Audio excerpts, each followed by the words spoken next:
les butées d'établi, ou bench dog en anglais. Je pourrais les acheter, il en existe plusieurs sortes et en différentes matières, mais je décide de les confectionner moi-même.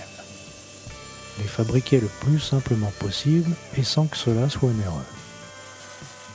Je débite un carré de 19 par 19, auquel je coupe les angles à 45 degrés pour faire un octogone.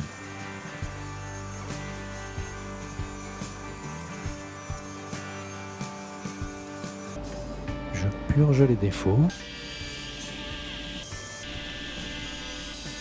Je prépare une planche pour maintenir les baguettes. J'entaille légèrement la planche au milieu, de 6 à 7 mm de profondeur et la retourne. J'écarte le guide légèrement et baisse la profondeur, puis recommence des deux côtés.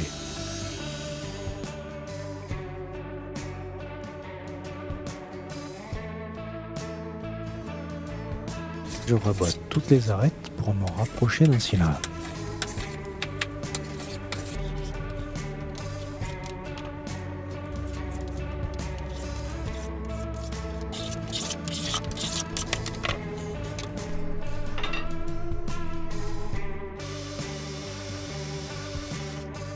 Je peux finir et ajuster les baguettes.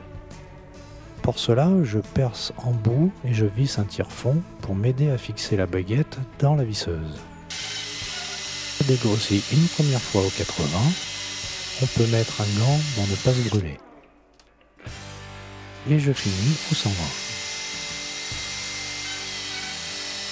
Je teste de temps en temps pour ne pas trop réduire le diamètre. La baguette doit descendre sans forcer. Je coupe les butées de longueur, celles de l'épaisseur du plateau.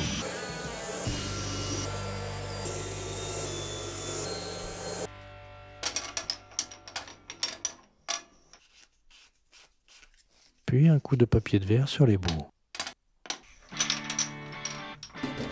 Maintenant, il faut faire en sorte que la butée ne tombe pas, mais aussi qu'elle soit facilement ajustable en hauteur et qu'elle tienne.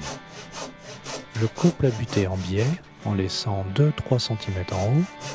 En bas, ça dépendra de la longueur de votre butée d'établi. Mais il faut laisser quelques centimètres pour ne pas que le bois fende. Ensuite, je prends des fines lamelles de bois de différentes épaisseurs, le but étant de trouver l'épaisseur de la lamelle qui écartera à peine la partie fine que nous venons de couper sur la butée, créant ainsi un frottement dans le trou de la butée.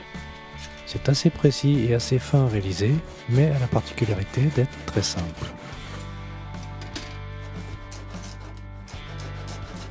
Une fois trouvé l'épaisseur idéale, il faut débiter des petites languettes que nous insérerons et collerons dans la fente des butées. Je trace le haut de la coupe et le bas sur toutes les butées.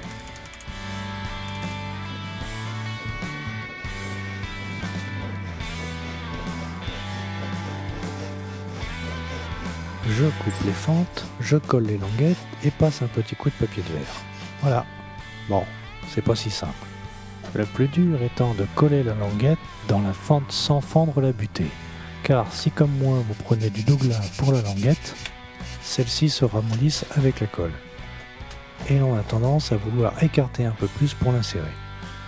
Il est vrai aussi que pour ne pas fendre le bois de la butée, il vaut mieux prendre celle-ci dans la presse perpendiculairement à ce que je fais. Mais pour la vidéo, il a bien fallu opérer autrement.